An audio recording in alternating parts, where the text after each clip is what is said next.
Bonjour tout le monde et merci d'être si nombreux parmi nous cet après-midi à cette rencontre autour d'un sujet ou plutôt d'un pays qui nous est cher, qui vit aujourd'hui une situation dramatique, catastrophique, et avec François Burgard, on a voulu rebondir un peu sur l'actualité et aussi pour éclairer une situation complexe et avec des chercheurs, des spécialistes du Yémen, voir un peu plus loin les perspectives de ce pays, où est-ce qu'il en est, où est-ce qu'il va. Évidemment, le Yémen a une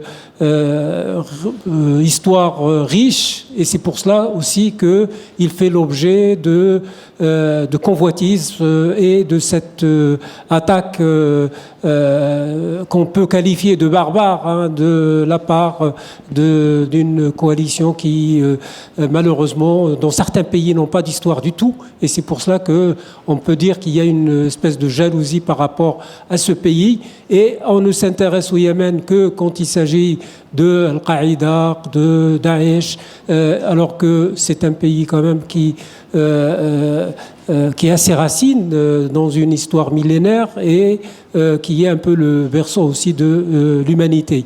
Voilà, aujourd'hui, avec François Burgard, Éric Vallée et Laurent Bonnefoy et Lamia Khalidi, nous allons pouvoir éclairer cette situation.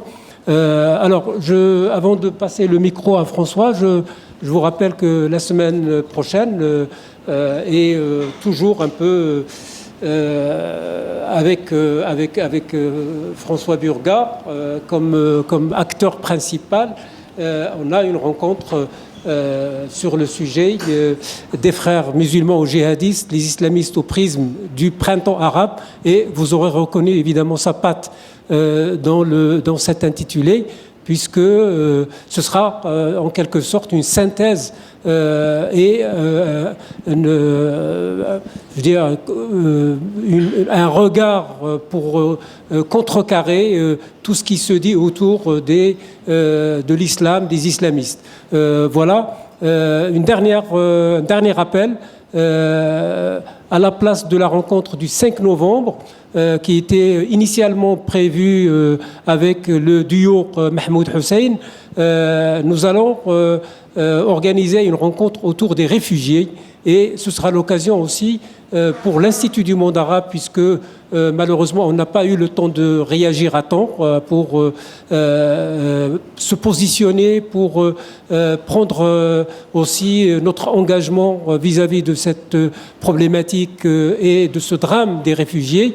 Nous allons accueillir des chercheurs, des réfugiés, et la soirée sera divisée en deux séquences. Une première séquence débat avec des spécialistes ainsi que des réfugiés, et une séquence musicale avec les frères Al-Jaramani que vous connaissez peut-être. C'est un duo qui sont des réfugiés syriens et qui font un travail magnifique sur le plan musical. Voilà, je passe le micro à François et je vous souhaite un agréable après-midi, et puis vous aurez l'occasion évidemment de réagir, de poser vos questions et de dialoguer avec le panel. Merci. Merci beaucoup, Mahati. Merci à l'Institut du monde arabe qui nous accueille. Je ne résiste pas au devoir de vous rassurer. Jeudi prochain, je n'aurai pas un rôle aussi central que ce soir. Je me contenterai de faire passer le micro entre les intervenants. Je ne me serais pas permis 2 fois de suite, comme ça, de monopoliser cet endroit merveilleux. Merci d'être là à la rencontre, j'allais dire, de connaisseurs du Yémen, mais je nuancerai tout de suite, je dirais de nuanceurs du Yémen, comme vous, comme beaucoup d'entre vous, car j'en vois beaucoup dans la salle qui pourraient être avec nous à la tribune. et qui sont, comme nous, membres non seulement du club des connaisseurs du Yémen, mais je dirais membres du club des amoureux du Yémen. S'il y a un pays qui a brisé beaucoup de cœurs, c'est bien celui-là, pour toutes les raisons que ceux qui le connaissent bien, parce que c'est un pays atypique, parce que c'est un pays dont l'histoire récente n'est pacifié par aucun préalable colonial au Yémen. Nous n'avons pas de passé négatif et notre relation avec les gens de cette partie du monde était donc particulièrement confiante, particulièrement amicale. Donc pour vous accueillir dans le rôle des connaisseurs et des amoureux, au rythme de nos disciplines respectives, je dirais qu'il y a Éric Vallet, qui est un historien d'une période un petit peu éloignée par rapport à notre objectif de ce jour, le XIIIe siècle, des Rassoulides, le grand, le beau Yémen. Mais il a également, avec votre serviteur, contribué à la collecte iconographique qui a donné lieu à la naissance d'un ouvrage qui s'appelle « Le Yémen vers la République ». Cet ouvrage a connu une nouvelle naissance sous la forme d'une seconde édition à laquelle Éric a pris une part essentielle. Et il va d'un jour à l'autre, j'ose plus dire d'une semaine, d'un jour, il va renaître ou naître définitivement parce qu'il va devenir complètement accessible online.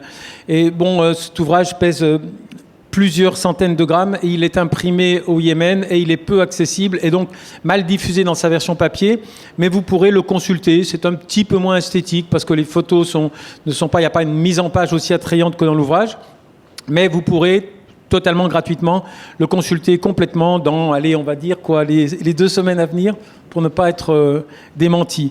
Et puis donc, François Burgat et Laurent Bonnefoy, en tant que politologues, s'exprimeront ensuite.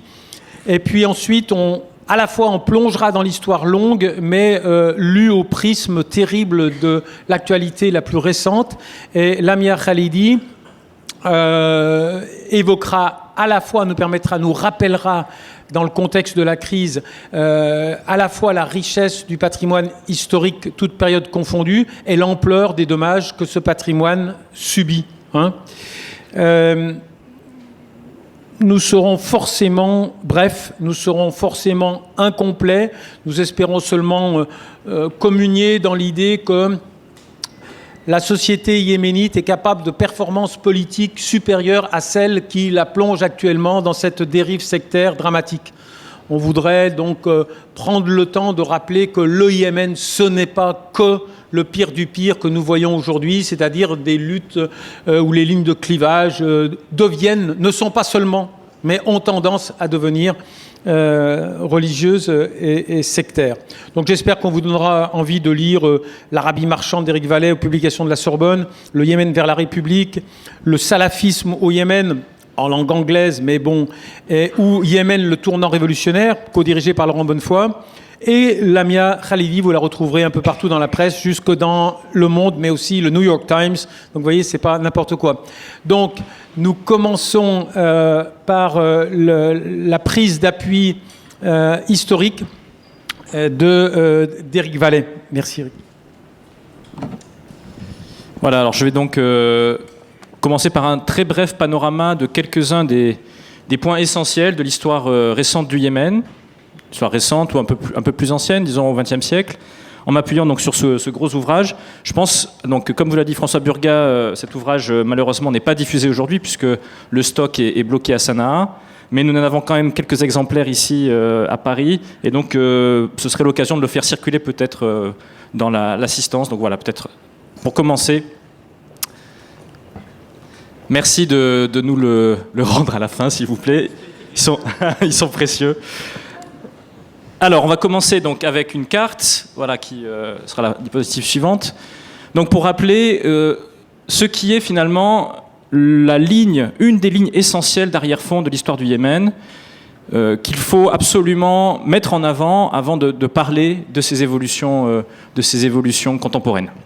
Cette ligne de fond, c'est la question de l'unité du pays, la question même de la construction de la nation yéménite, d'une nation yéménite qui est de nouveau reposée aujourd'hui, et donc la question aussi de la diversité de ces territoires.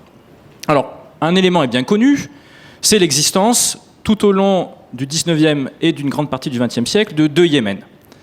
Un premier Yémen donc, qui correspond à la majeure partie donc, du Yémen central et du Yémen du nord, qui est donc ce Yémen montagneux, passé sous le contrôle des Ottomans et dont une grande partie des forces locales, sous la conduite d'un imam, on va revenir rapidement sur ces imams, a réussi, au terme d'une lutte militaire assez longue, de chasser donc ces Ottomans. L'une des dates marquantes avant le départ définitif des Ottomans, c'est 1911, lorsque une grande partie du Yémen du Nord passe sous le pouvoir des imams, qui se voit reconnaître une grande autonomie par les Ottomans. On peut dire que c'est donc l'une des dates marquantes du début de ce Yémen moderne, Yémen du Nord. Le Yémen du Sud, donc, qui lui part de la constitution d'un protectorat britannique, d'une colonie britannique à Aden et d'un protectorat sur la région d'Aden et la région de l'Est, le Hadramaout. Alors, un petit tour rapide en partant de ce que le livre nous offre, puisqu'il y a toute une partie de l'ouvrage qui circule actuellement, qui est consacrée aux différentes régions du Yémen. On suit en quelque sorte les voyageurs, assez nombreux, venus de l'Occident ou du monde arabe, qui ont parcouru ce Yémen au cours du XXe siècle et qui ont laissé des témoignages photographiques avec donc les grandes régions qui sont représentées. Il y a d'abord au cœur de ce Yémen du XXe siècle, bien sûr, la capitale, Sanaa. Sanaa, donc vous avez ici une photo de Bab el-Yémen, hein, le symbole, encore aujourd'hui, l'un des symboles de cette ville, qui est donc située à 2000 mètres d'altitude, sur un des hauts plateaux, dans une région extrêmement fertile. Une ville qui a donc plusieurs millénaires d'existence. Deuxième région importante, celle de Taez, qui est donc le Yémen vert, le Yémen central. On est encore dans des régions de montagne, mais à une altitude plus basse, entre 1000 mètres et 2000 mètres. Et c'est aussi une région qui bénéficie de précipitations plus importantes, d'où son nom de Yémen vert. Bon, la verdure est quand même assez relative, hein, on est dans une végétation intermédiaire. Mais c'est aussi une région extrêmement fertile, avec notamment des montagnes qui sont mises en valeur sous la forme de terrasses. Ici, vous avez à l'arrière de la ville de Taez, qu'on voit nicher au pied de la montagne, avec les deux grands minarets de la Madrasa Ashrafia, le symbole monumental de Taez, on en reparlera peut-être tout à l'heure, et la citadelle. À l'arrière, vous avez le Djebel Saber, les piémonts du Djebel Saber, avec donc l'ensemble de ces terrasses mises en culture. Deux régions très différentes. Le Yémen autour de Sanaa, qui est traditionnellement de confession zaïdite, chiite, et le Yémen vert, qui est plutôt sunnite, et dont les destins ont été rapprochés tout au long du XXe siècle. Alors on continue avec maintenant 3 régions, au-delà de ce cœur du Yémen, qui est le cœur montagneux du Yémen, 3 régions qui sont restées en grande partie en marge de l'histoire au cours du XXe siècle. La première d'entre elles, c'est la plaine de la mer Rouge, la Tiama, donc une région donc littorale, extrêmement chaude, humide, très liée aussi à l'autre rive africaine de la mer Rouge, et qui a été beaucoup photographiée au cours du XXe siècle, puisque c'était souvent par la Tiama que les voyageurs entraient. Dans le livre, vous verrez beaucoup de ces photographies. Néanmoins, la Tiama était au cours du XXe siècle une région relativement pauvre au niveau agricole. Deuxième région marginalisée, c'est le Grand Nord du Yémen, en particulier autour de la ville de Saada, mais aussi dans ce qui étaient les citadelles du savoir zaïdite. Ici, vous en avez un exemple spectaculaire, qui est donc quelques photos de la ville, la forteresse, la ville fortifiée de Shahara, qui est encore aujourd'hui donc un lieu qui a été extrêmement important dans l'histoire militaire récente du Yémen, avec son fameux pont suspendu, très spectaculaire. Et puis une troisième région, restée en marge de cette histoire du Yémen du Nord, donc Mareb et les marges désertiques. Donc là, toute la région qui conduit vers le grand désert, le Rub al-Khali, qui était le siège aussi des royaumes pré-islamiques, notamment le fameux royaume de Saba. On aura l'occasion d'en reparler tout à l'heure. Alors si on passe maintenant donc dans la partie sud du Yémen, là on peut dire qu'il y avait 2 grandes régions, 2 grandes composantes, donc Aden et sa région environnante. Aden, tout au long du 19e et surtout au 20e siècle, va jouer un rôle essentiel dans l'histoire du Yémen, puisqu'on peut dire que c'est la porte de la modernité. C'est par Aden, on peut peut-être passer à la suivante, c'est par Aden qu'un certain nombre d'innovations vont entrer dans ce territoire yéménite, qui vont d'abord toucher la ville elle-même, puis se communiquer de proche en proche avec les régions du nord. Innovation donc avec les premiers avions, la première aviation, les premières lignes aériennes qui sont ouvertes donc depuis Aden.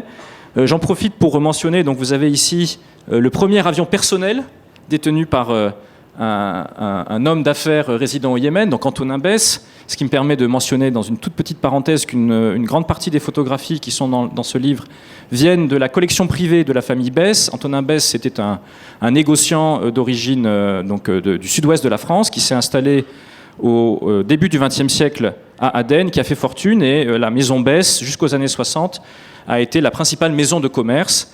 Et donc, nous avons eu la chance, grâce donc au fils d'Antonin Besse, Antonin Besse Junior, de pouvoir présenter des photographies inédites dans ce livre. Donc, j'en profite pour le remercier ici.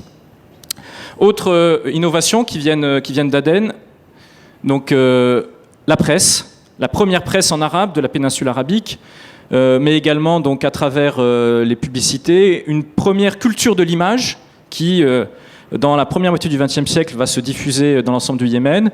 Aden, c'est aussi les premiers disques, les premières maisons de disques, les premières radios qui vont contribuer à diffuser la musique du Yémen, en particulier la musique du sud du Yémen, non seulement au Yémen, mais dans toute la péninsule arabique. Enfin, dernière grande composante de ce sud, c'est le Hadramaut, cette vallée restée interdite. Là, vous avez deux photos absolument superbes, dont l'une de la collection Besse à gauche. Cette vallée restée donc longtemps interdite aux voyageurs et qui progressivement s'ouvre, là aussi, sur les autres régions du pays, mais très lentement.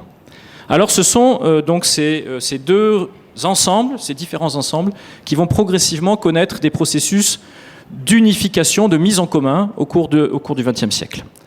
On va surtout parler ici du Yémen du Nord, donc avec la diapositive suivante, pour évoquer très rapidement le régime qui va unifier pour la première fois, donc en héritant du domaine des Ottomans, l'ensemble de ces territoires du Nord que j'ai mentionnés.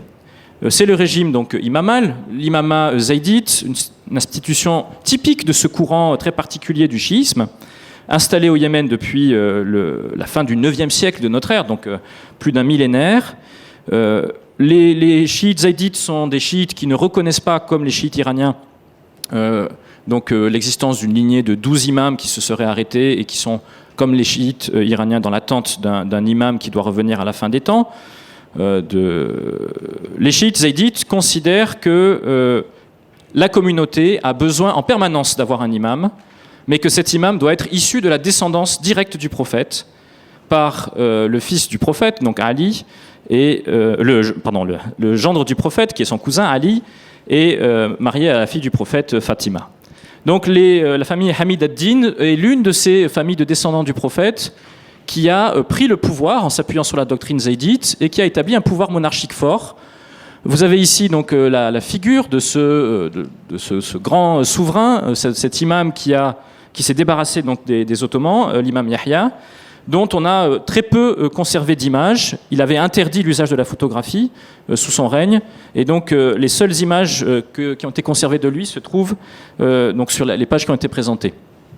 Alors son fils, donc l'imam Ahmed, qui prend le pouvoir en 1948, donc on peut passer à l'image suivante. Ici, donc lui, au contraire, s'est laissé aisément photographier, même parfois dans des situations qui donnent une idée quand même de ce qu'était cet imam zaïdite. Voilà, vous avez une image avec l'imam zaïdite au centre de ces hommes. C'est un peu comme, vous savez, ce livre pour les enfants, Où est passé Charlie. Donc, il faut chercher l'imam là sur la photographie. Il est tout en haut, on le voit donc en blanc, avec une grande barbe et un turban, avec un pan de son turban qui pend justement sur sa droite, et le poignard recourbé, donc la djembia, qui est aussi très mise en évidence. Tout cela montre qu'on a affaire à un régime qui n'est pas coupé de la population, mais qui est un régime fragile. Il s'appuie sur essentiellement deux bases sociales. Une première qui est une aristocratie, les grandes familles de descendants du prophète présentes au Yémen, qu'on appelle les saïds, et une deuxième base qui est donc une partie des tribus, notamment des tribus du nord du Yémen, qui constituent son assise militaire.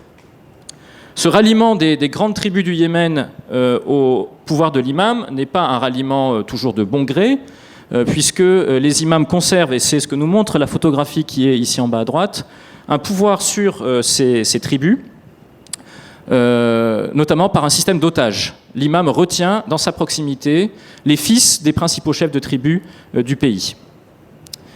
Alors ce régime, qui est un régime autocratique, un régime fermé, on passe à la diapositive suivante, va connaître à partir du milieu du XXe siècle une série de contestations.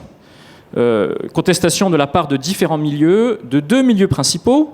D'une part, l'élite issue de cette aristocratie de descendants du prophète du Nord, qui incline vers une ouverture, vers une modernisation du régime, et d'autre part, une élite issue des régions du Sud, plutôt une élite sunnite.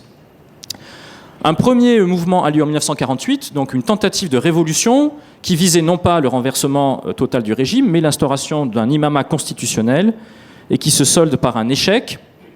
C'est un épisode traumatisant de la mémoire historique du Yémen. Sanaa, qui donc s'était révolté en partie contre l'imam, est livré aux hommes de tribu du Nord. Sanaa est déclarée ville ouverte en 1948 pendant quelques semaines par l'imam.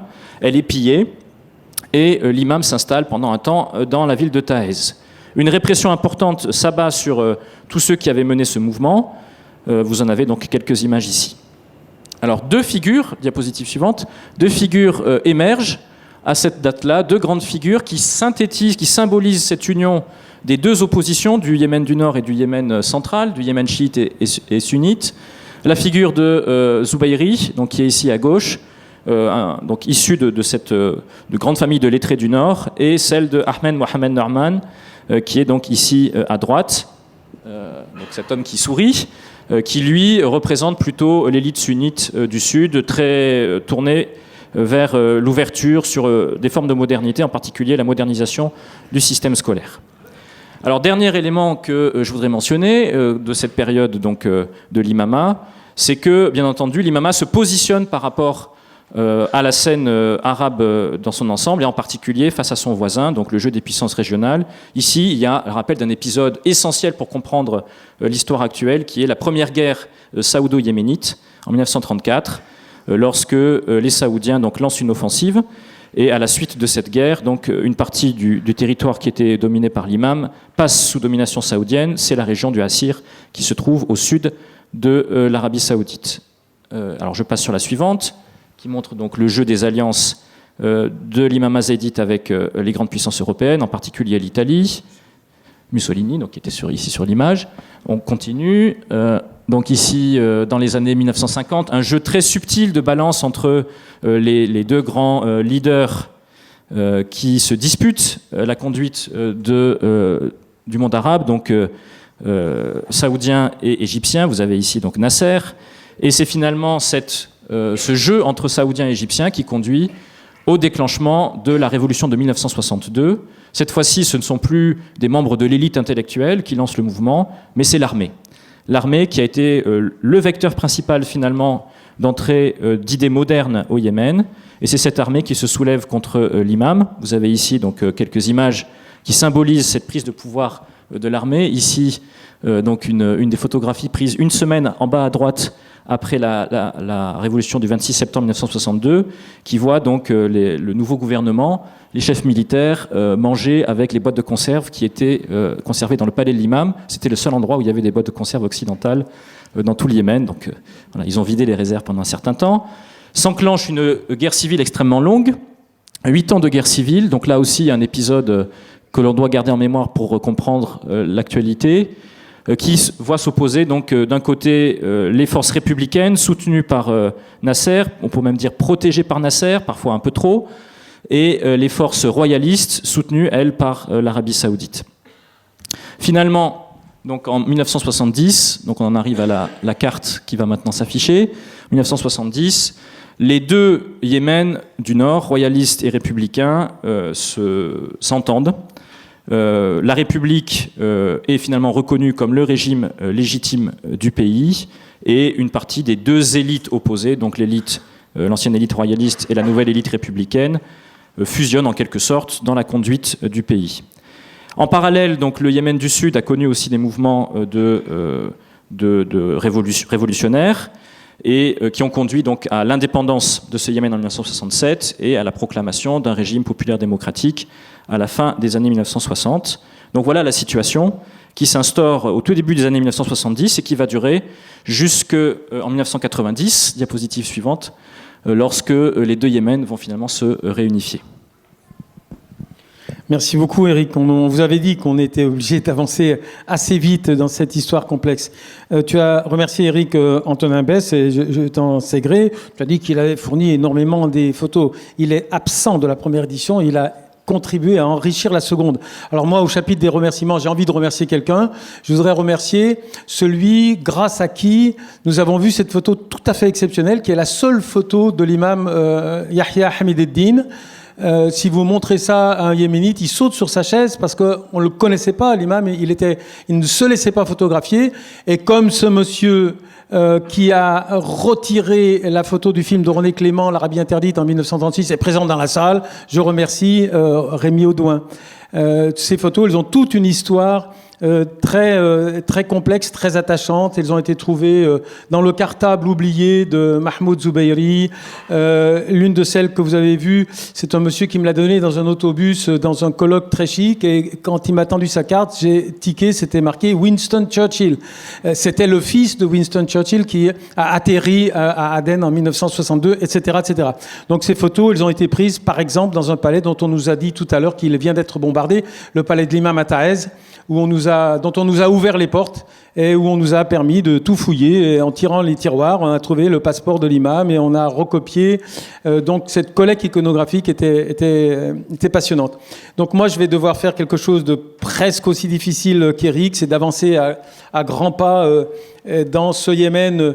Moi, je vais partir un petit peu avant la réunification, donc on prendra 2 fois le temps d'évoquer la réunification, jusqu'aux portes du conflit dans lequel nous permettra d'entrer Laurent. Donc cette république, l'idée qui sous-tend un petit peu notre survol de l'histoire, c'est que le Yémen a traversé presque tous les écueils de la modernité politique sans tomber dans la guerre sectaire pure et dure dans laquelle on a parfois le sentiment qu'il est aujourd'hui. On se rappelait avec Laurent tout à l'heure les 2 choses les pires qui arrivent au Yémen, qui ne lui étaient jamais arrivées jusqu'à présent. C'est la dimension sectaire qui est en train de prendre le conflit et c'est l'ampleur des dévastations matérielles. Parce qu'avant, on se battait avec des moyens relativement limités.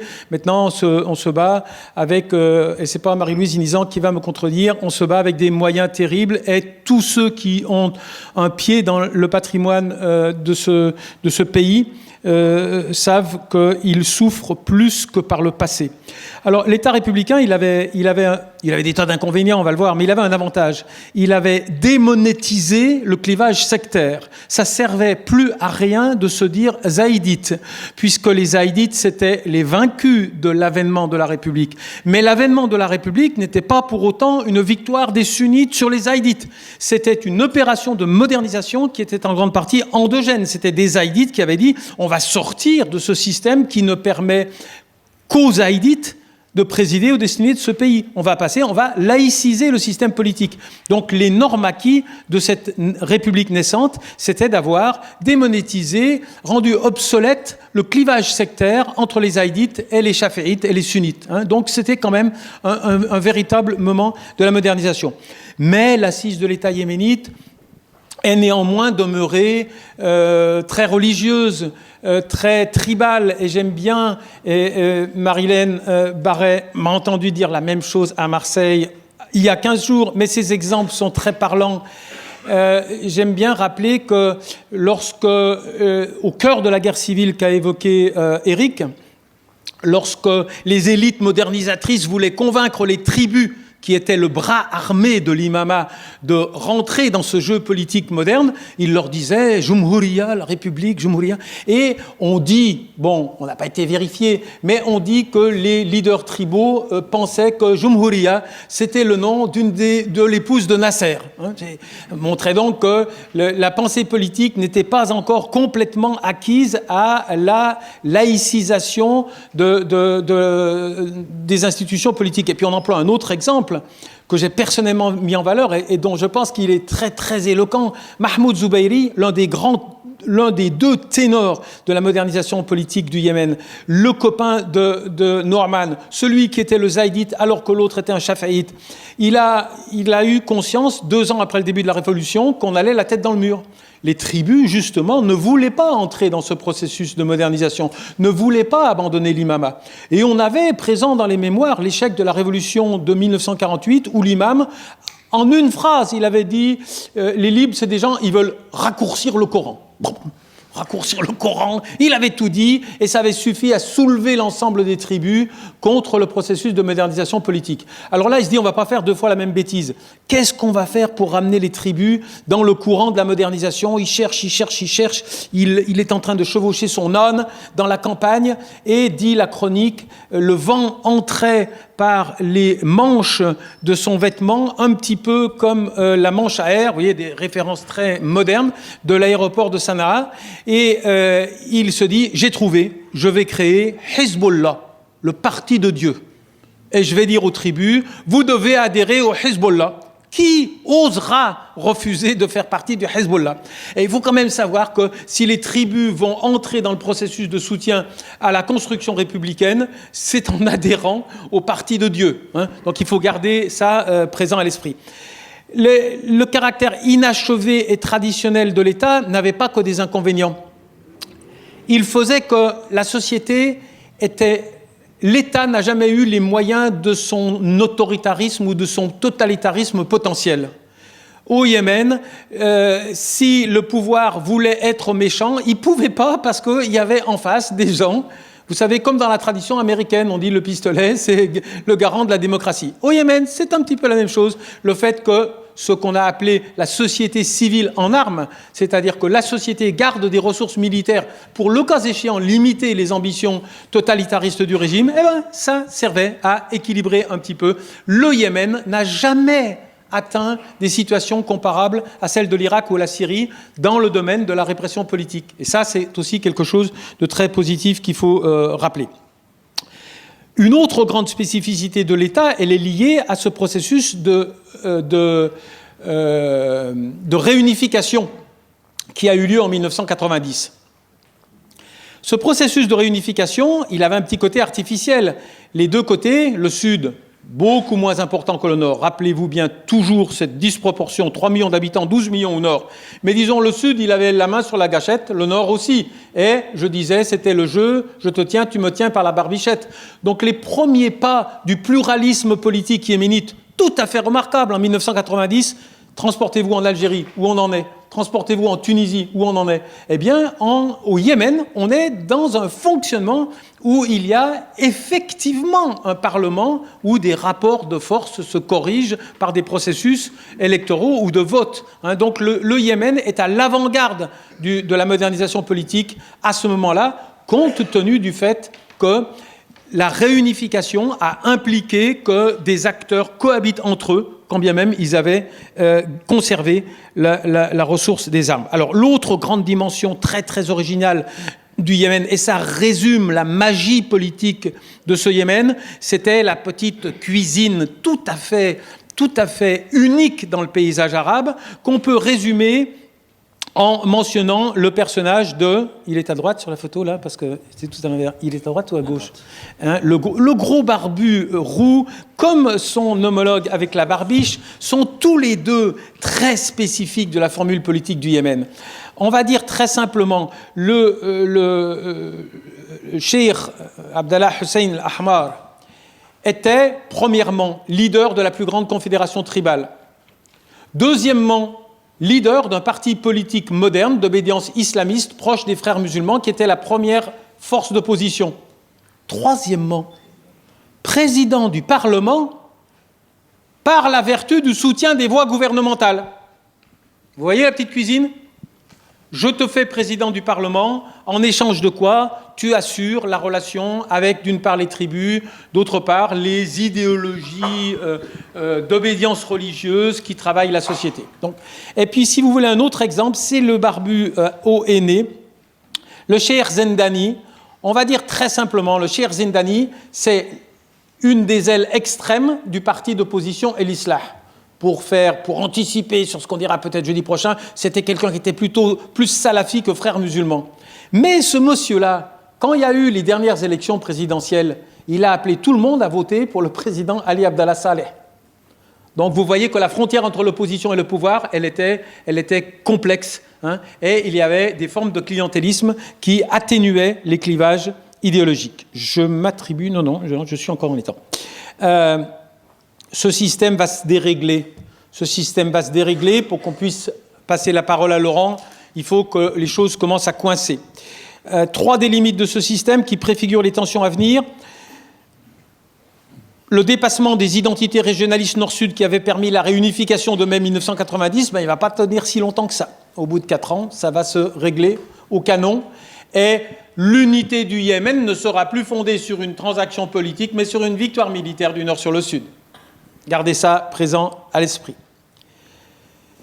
Les Américains, avant même le 11 septembre, et ça on ne le dit pas assez, ils ont introduit une distorsion dans la capacité du pays à régler pacifiquement ses conflits en tordant dans le dos le bras du président Ali Abdallah Saleh et en lui disant ou tu nous ouvres, ou tu nous fais toutes les concessions sécuritaires possibles, ou bien tu ne seras plus un allié de la guerre contre la terreur, mais une cible.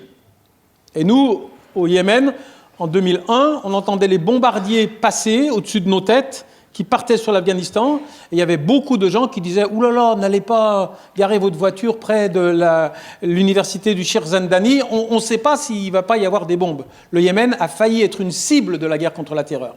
Mais il a été seulement un accessoire, ça a eu un prix. Les États-Unis ont commencé à ce moment-là une politique extrajudiciaire d'élimination de dizaines, de centaines, on en est à 900 exécutions extrajudiciaires, qui ont donc constitué une zone de non-droit dans le tissu politique yéménite qui échappait complètement aux négociations, au processus politique de discussion, on va faire une constitution fédérale, non, tout ça, ça échappait. Il y avait une guerre pure et simple qui avait des effets dévastateurs, qui a favorisé la croissance des groupes radicaux au lieu de les résorber. Troisième brèche dans ce système, l'influence saoudienne persistante qui s'exerce non pas pour des considérations idéologiques, mais au gré de ses intérêts circonstanciels. Et, me direz-vous, l'Iran? Et je vous réponds, ben non. L'Iran n'était pas un acteur majeur à cette époque-là des équilibres politiques internes du Yémen. Alors, 5 minutes il me reste, 4 minutes et demie.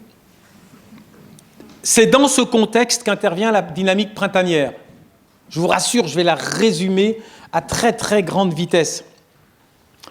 Cette poussée oppositionnelle printanière dans le droit fil de ce qui se produit ailleurs dans le monde arabe, elle en a les caractéristiques. Ce ne sont pas des forces d'opposition institutionnalisées qui sont le premier vecteur de la protestation populaire.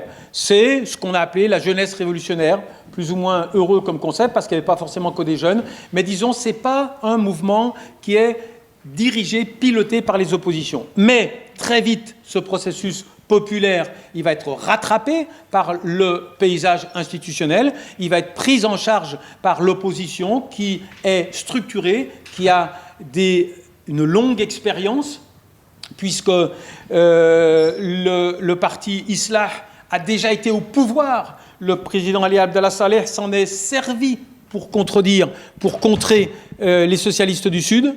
Et donc, la poussée protestataire va déboucher sur une reconstruction du paysage politique par le biais d'un dialogue national qui est sur le point d'accoucher d'une constitution qui pourrait prendre en compte les tensions irrédentistes du Nord comme du Sud. C'est dans ce contexte-là que les grains de sable de la transformation politique pacifique est d'autant plus pacifique qu'une fois n'est pas coutume, la communauté internationale est totalement unanime sur le Yémen. C'est absolument remarquable.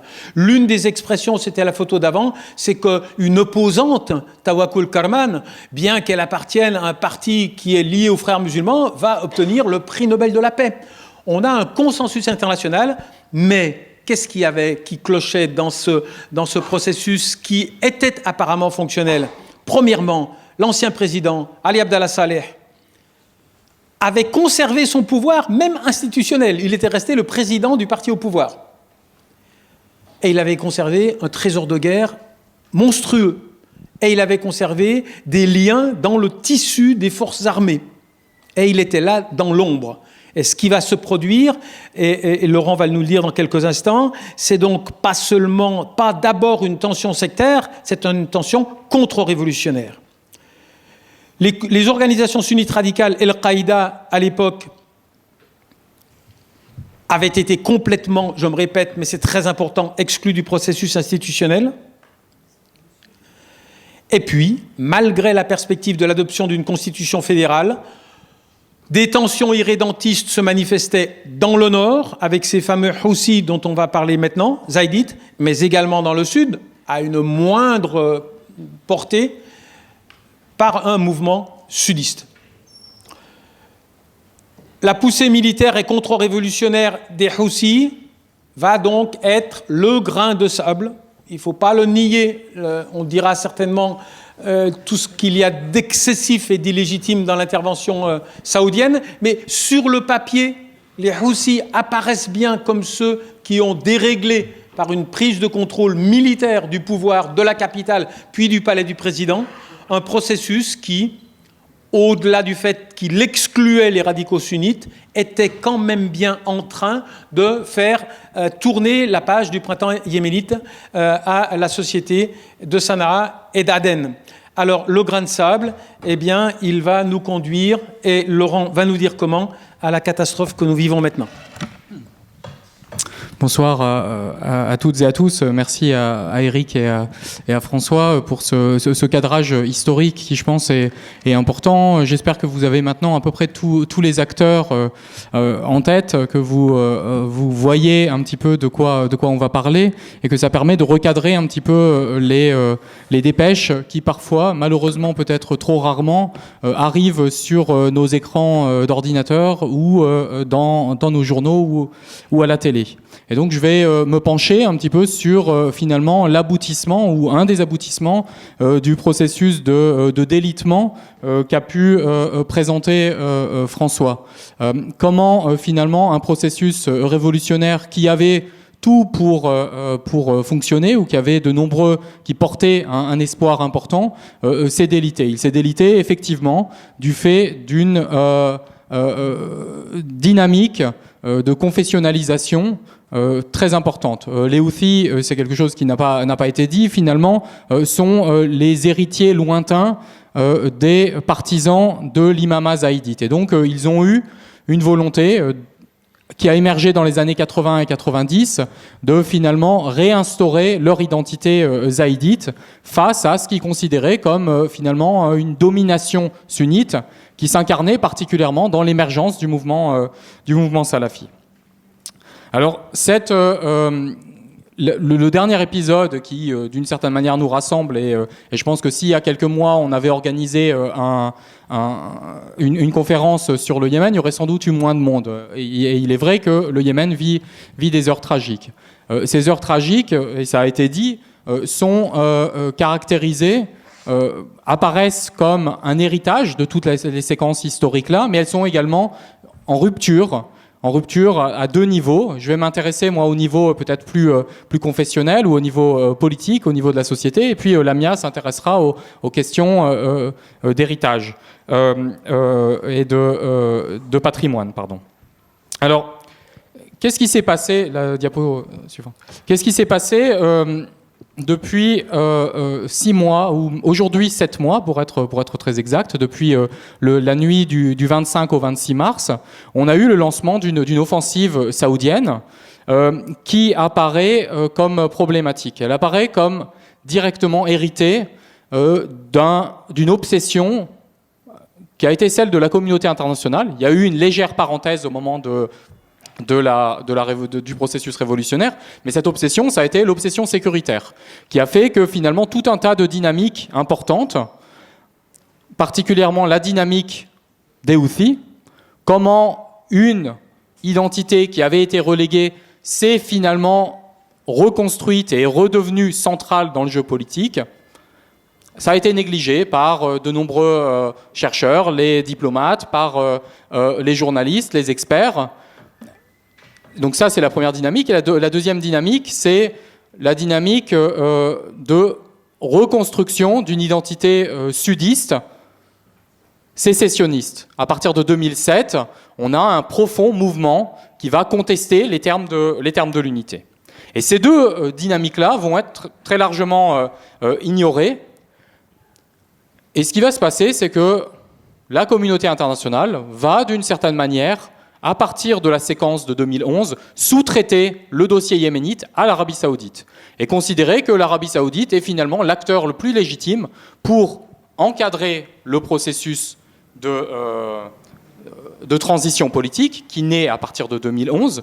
On a la signature d'un accord qui est la transition, qui a des effets et des composantes très positives, constructives, mais qui, comme l'a rappelé François, laisse Ali Abdallah Saleh, qui avait été au pouvoir depuis 33 ans, au centre du jeu politique. Et donc lui va pouvoir, d'une certaine manière, capitaliser sur sa position, bénéficier du trésor de guerre dont parlait François Burga et gâter tout un système. Et cette sous-traitance en fait, de la communauté internationale, elle va assez loin, puisqu'aujourd'hui, on est dans une situation où on a des violations patentes du droit humanitaire, du droit de la guerre, et c'est des choses dont parlera Lamia, et dans le même temps, des gouvernements français, britanniques, américains, et on peut dire russes et chinois aussi, puisque eux ont voté les résolutions aux Nations Unies, qui placent les Houthis en tant que responsables principaux du conflit, et qui, d'une certaine manière, ferment les yeux sur toutes les violations dont on a pu parler. Alors, une fois qu'on a dit ça, il faut, et c'est quelque chose que François a pu évoquer, reconnaître qu'effectivement, les Houthis, et on va passer à la diapo suivante, les Houthis avaient une certaine responsabilité dans le délitement du processus politique. Ils ont effectivement été les acteurs principaux de la disparition, de la chute de la transition qui avait été mise en place à partir de début 2012. Le président de transition, Abderrabou Mansour Hadi, que vous voyez à gauche, a été évincé du pouvoir. Il a été placé sous résidence surveillée un temps. Il a réussi à s'enfuir, il a gagné Aden. Puis ensuite, il s'est enfui en Arabie Saoudite en demandant à l'Arabie Saoudite de venir l'aider. Et la logique saoudienne, à ce moment-là, était d'une part de réinstaurer la légitimité du président Hadi face aux Houthis, et puis d'autre part, diapositive suivante, de combattre les miliciens houthistes et ce qui est décrit comme un interventionnisme iranien. Alors, dans la logique saoudienne, il y a effectivement une paranoïa très poussée face à la puissance iranienne concurrente. On est dans une logique géopolitique de deux puissances régionales qui cherchent à se toiser d'une certaine manière. Et on a dit beaucoup de choses en fait sur les liens entre les Houthis, qui viennent de l'identité zaïdite et donc chiite, et leurs supposés liens avec l'Iran. Il est vrai qu'il y a eu des relations, il est très vraisemblable qu'il y ait eu des financements, mais ces relations-là n'ont pas joué un rôle structurel. C'est-à-dire que ce n'est pas l'apport iranien qui explique finalement la montée en puissance des Houthis. Malgré tout, ces deux objectifs, si on se place du côté de la rationalité saoudienne, n'étaient pas totalement illégitimes ou irrationnels. Simplement, il faut reconnaître que les effets de cette politique-là sont un échec. Alors, la diapositive suivante. Une des vraies difficultés quand on parle du conflit actuel au Yémen, c'est d'intégrer le fait que finalement l'offensive saoudienne, elle est soutenue aussi par un segment important de la population yéménite. C'est pas forcément le segment, quand on a travaillé à Sanaa, quand on a vécu, quand on a été séduit par la beauté de Sanaa, c'est pas nécessairement le segment qui nous est le plus cher, mais on a des pans importants de la population qui soutiennent l'offensive saoudienne. Par ailleurs, et quand on parle des destructions que Lamia va évoquer, il faut aussi reconnaître que les Houthis eux-mêmes, qui se sont alliés à Ali Abdallah Saleh, ça c'est une composante importante, plus importante que la composante iranienne, qui se sont alliés à Ali Abdallah Saleh, et ce qui explique les gains territoriaux qu'ils ont pu obtenir, leur capacité à évincer le président de la transition. Donc les Houthis eux-mêmes peuvent être accusés de crimes de guerre, ils ont très largement détruit la ville d'Aden, qui certes apparaît moins comme un joyau que Sanaa, un joyau architectural, mais néanmoins, il y a tout un tas de gens qui ont vu leurs bâtiments, leurs appartements, leurs maisons détruites par les Houthis. Et donc cette difficulté-là rend l'interprétation du conflit yéménite peut-être plus compliquée que, par exemple, dans les premiers mois, le conflit syrien, où on pouvait très directement concevoir quels étaient finalement les bons et les méchants. On change de oui. Quand on évoque la faillite, je vous ai dit qu'initialement, l'opération Tempête décisive lancée par l'Arabie Saoudite pouvait se défendre. On pouvait considérer que les Houthis étaient responsables de la chute du processus et qu'il fallait, d'une certaine manière, stopper leurs avancées. Dans le même temps, aujourd'hui, 7 mois après le début de l'offensive, il faut reconnaître qu'il y a, à mon sens, 3 défaites, 3 failles, en fait, dans l'opération Tempête décisive. La première a trait à la dimension peut-être stratégique ou militaire. Le principal enseignement, quand on regarde ce qui s'est passé depuis 7 mois, c'est finalement la résistance des Houthis alliés à Saleh face à l'offensive, la résistance militaire. C'est-à-dire que les avancées et les victoires de la coalition sont réduites. Il y a eu la reprise de la ville d'Aden, certes, mais depuis, plus rien. Et un front qui s'est très largement, la diapositive suivante, qui s'est très largement figé, avec la ville de Taez et de Mareb, qui constituent une forme de ligne de front aujourd'hui, et qui, en dépit du fait que finalement les Houthis, je dirais, n'ont rien à faire à Taez, parce que c'est la 3e ville du pays. Taez est peuplée de populations sunnites qui donc, sur le plan identitaire, n'ont pas d'accointance ou de lien avec les Houthis. Et les Houthis apparaissent comme une force d'occupation, mais pourtant cette force d'occupation, elle tient. La deuxième faillite, et une faillite qui est davantage politique, elle est liée tout simplement à l'illégitimation du président Hadi. Le président Hadi est toujours réfugié en Arabie Saoudite. Il n'est pas revenu au Yémen, donc, et il apparaît lui-même comme finalement assez peu soutenu, y compris par les miliciens anti-Houthis. C'est-à-dire qu'on a des logiques beaucoup plus compliquées, et particulièrement au sud où il y a des milices anti-Houthis, mais lui-même, bien qu'originaire du sud, le président Hadi n'est pas soutenu par ces groupes-là. Et puis enfin, il y a peut-être une faillite qui est moins évidente et elle était moins explicite, c'est la faillite aussi de la monarchie saoudienne. C'est-à-dire que dans la rationalité, vous savez qu'il y a eu un changement de roi en janvier 2015 en Arabie Saoudite avec l'émergence l'arrivée sur le trône du roi Salman. Il a placé rapidement son fils Mohammed Ben Salman, que vous voyez, qui était sur la diapositive avec le président Hadi, qui est un jeune homme. Lui-même a été ministre de la Défense, numéro 3 dans l'ordre de succession. Et un des objectifs, pas explicites, mais était bien de parvenir à légitimer la position de ce jeune qui avait gravi les échelons au nez à la barbe des princes qui sont plus âgés. Alors, cette logique-là, ces faillites-là, devraient nous amener au moins sur 2 plans à nous poser, en tant que Français, peut-être nos gouvernements aussi, un certain nombre de questions. La diapositive suivante, la première raison qui devrait nous amener à être extrêmement alarmistes, c'est la catastrophe humanitaire. Tous les signaux sont au rouge. Il y a aujourd'hui, on dit, à peu près 6000 victimes, dont plus de la moitié de civils. On a plus de 500 000 enfants qui sont en malnutrition, ça c'est les chiffres de l'ONU. On a plus d'1 million de déplacés.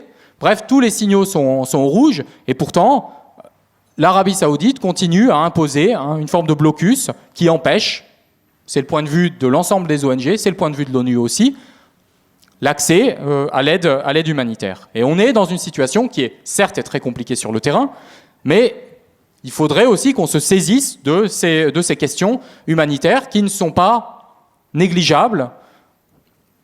La deuxième raison qui pourrait nous amener, là, selon la rationalité qui, je le dis, a présidé finalement toute la politique, on pourrait dire occidentale, vis-à-vis du Yémen, c'est, la diapositive suivante, la question des groupes djihadistes. C'est-à-dire que toute la logique aujourd'hui constitue peut-être un boulevard pour les groupes djihadistes, pour Al-Qaïda dans la péninsule arabique, mais aussi pour l'État islamique.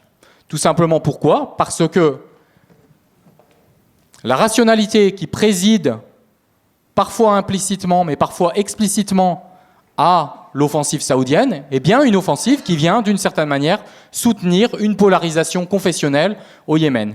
Et cette polarisation confessionnelle, et c'est quelque chose qui a été dit avec les figures de Norman et de Zubairi, qui ont été évoquées par François Burga et Éric Vallée, avait, d'une certaine manière, fait l'économie de cette polarisation sunnite-chiite. Et là, quand on a une offensive militaire qui, directement, valide une lecture purement confessionnelle en disant « les Houthis, on les combat parce qu'ils sont alliés à l'Iran. Pourquoi ils sont alliés à l'Iran ? Parce qu'ils sont chiites », vient, d'une certaine manière, ancrer ce type de polarisation qui est à rebours de l'histoire yéménite et qui, là, doit très directement nous interroger sur, finalement, d'une part, sa légitimité, mais sa dangerosité. On a vu avec la situation irakienne, on le voit en Syrie, qu'une fois qu'on a enclenché cette dynamique de polarisation confessionnelle, il est très difficile de faire demi-tour.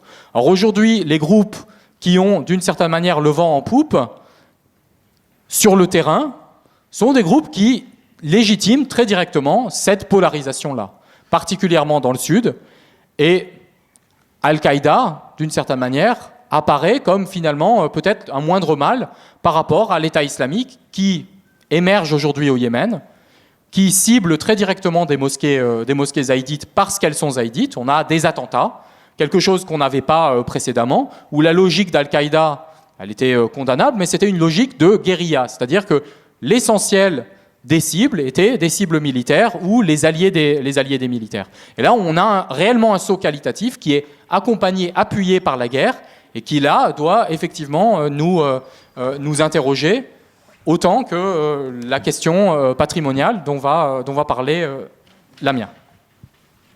Donc, je vais vous faire un bilan assez rapide de la situation actuelle liée à tout ce qui a été perdu, et c'est-à-dire tout ce qui a été bombardé ou ouais, tout à fait déssacré ou pulvérisé. Donc là, Éric, François et Laurent viennent de présenter le contexte historique et politique du Yémen et la situation actuelle. Et ça nous ramène à une actualité assez perturbante, qui est que le patrimoine qui est tangible, mais aussi intangible au Yémen, et qui est lié fortement à ce passé et à cette histoire, il est en péril à cause de la violence de ce conflit. Le Yémen est... Alors, je vais vous parler un peu du patrimoine culturel, architecturel, mais aussi de ce que cela représente pour l'identité yéménite. En effet, le Yémen est très, très unique. Les paysages du Yémen sont époustouflants. On a des chaînes de montagnes qui atteignent plus que 3000 mètres d'altitude, des plaines côtières. Non, ça va encore. Ouais. Mais aussi, on a une relation entre l'homme et son paysage. Alors, ce qu'on appelle une anthropisation de ces paysages, qui est une œuvre d'art au Yémen. Donc, Je vais passer maintenant à la prochaine, s'il vous plaît. Alors, à l'heure actuelle, il faut rappeler que la vraie catastrophe, c'est la catastrophe humanitaire et c'est les civils qui sont victimes. Je ne vais pas répéter ce que Laurent a dit, mais on a une population d'à peu près 25 millions, dont 80% ont besoin d'assistance humanitaire. 13 millions se combattent contre le faim. Et on a plus que 5 000 morts, 25 000 blessés et 1,4 million de déplacés. La prochaine. Alors, parmi toute cette destruction, il y a aussi celle des monuments et des sites archéologiques qui représentent l'identité unique de ce pays et de son peuple. Ce patrimoine culturel, comme le patrimoine naturel, c'est-à-dire les paysages du Yémen, est intangible, c'est-à-dire les traditions culturelles, est en danger. Entre mars et juillet 2015, plus que 40 sites et monuments historiques, c'est-à-dire des sites archéologiques, des musées, des monuments, et bien sûr, si les musées sont ciblés, aussi les artefacts qui sont hébergés dedans, et dont plusieurs de ces monuments sont inscrits au patrimoine mondial de l'UNESCO, ont été endommagés ou pulvérisés. Je vais vous rappeler que la plupart de ces endommagements ont été faits par des bombardements de la coalition de l'Arabie Saoudite. Alors, c'est aussi très très important de savoir dans ce contexte-là que, en effet, la coalition, l'Arabie Saoudite a reçu une liste de no-fly, c'est-à-dire de sites à éviter de la part de l'UNESCO très très tôt dans ce conflit. Et donc, voilà. Le prochain. Donc, parmi les nombreux sites, monuments et villes uniques au monde, le Yémen a 4 sites qui sont inscrits au patrimoine mondial de l'UNESCO, parmi lesquels il y a 3 villes, celle de Sanaa, celle de Zabid et celle de Shibam, ainsi que l'île de Socotra. Il y a aussi 10 sites qui sont sur la liste indicative de l'UNESCO, et je ne vais pas les lire, mais vous pouviez les voir. En effet, j'ai mis à côté si on sait s'il y a des endommagements à ces sites ou non. Il y en a beaucoup où c'est encore inconnu. En effet, la situation actuelle, les témoignages que j'ai eus, montrent que pas beaucoup de gens ont pu se déplacer pour vraiment pouvoir voir sur place ce qui a été endommagé ou non. Et donc, quand on a des informations, c'est très souvent des sites qui sont très connus. Et donc, voilà. Alors, le prochain. Alors, voici une image des 3 villes qui sont inscrites au patrimoine mondial de l'UNESCO, chacune avec une particularité architecturelle et historique. Vous avez Zabid, non, c'est pas celui-là. Ouais, voilà. Zabid en haut, Shibam Hadramaut à gauche et Sanaa à droite. Prochain. Alors, Sanaa est le mieux connu. Je vous montre un peu des images de l'architecture. Oui, allez-y. Et donc, Sanaa a été endommagée par des frappes aériennes saoudites en mars, en juin et en septembre 2015. En plus de la destruction de jardins, de mosquées, de maisons, il y a une grande partie des anciens vitres colorées et en albâtre qui sont des éléments architecturaux particuliers à cette ville, qui ont été détruites par la violence des frappes aériennes. Et donc, c'est tout, en fait, un patrimoine qui disparaît très, très, très rapidement. Le prochain, s'il vous plaît. Alors, il y a aussi Saada, qui est inscrit au patrimoine mondial de l'UNESCO, qui est aussi dans les Hauts-Plateaux, et qui est la ville d'origine des Houthis. Alors, cette ville, en fait, non, elle est sur la liste indicative. Elle n'est pas encore sur la liste, mais de toute façon, elle est presque complètement détruite. Et elle est très connue, comme vous le voyez, pour sa tradition d'architecture en adobe. Et son enceinte incroyable et ses anciennes mosquées. Saada a une des plus vieilles mosquées au Yémen, qui a été frappée d'ailleurs. Alors le prochain. Et voilà la ville historique qui a été gravement endommagée par des bombes, des frappes aériennes saoudiennes.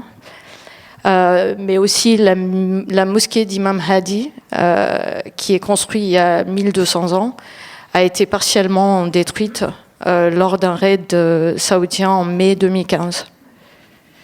Le prochain, s'il vous plaît. Il y a aussi des monuments qui sont très connus, comme celui de Qasr al-Hajar dans le Wadi Dahar. Et celui-là appartenait à l'imam Yahya et une des merveilles des Hauts-Plateaux, en effet. Il a été endommagé aussi par des frappes aériennes saoudites en juin 2015. Je n'ai pas de photo, malheureusement. Je ne sais pas à quel point il a été endommagé. Prochain. On a aussi la ville de Zabit, qui est donc une ville historique avec de l'architecture très très particulière et qui est inscrite au patrimoine mondial de l'UNESCO. Lui aussi a été endommagé par des frappes aériennes saoudites en mai de cette année. Le prochain. Alors je vais passer un peu à des villages. Là, on ne sait pas quelle est la situation exactement, mais c'est pour vous montrer la diversité un peu du vernaculaire architecturel qui existe au Yémen. Ces villages dans la région de Haraz, qui est aussi sur la liste indicative de l'UNESCO, sont assez magnifiques. Et le prochain, s'il vous plaît.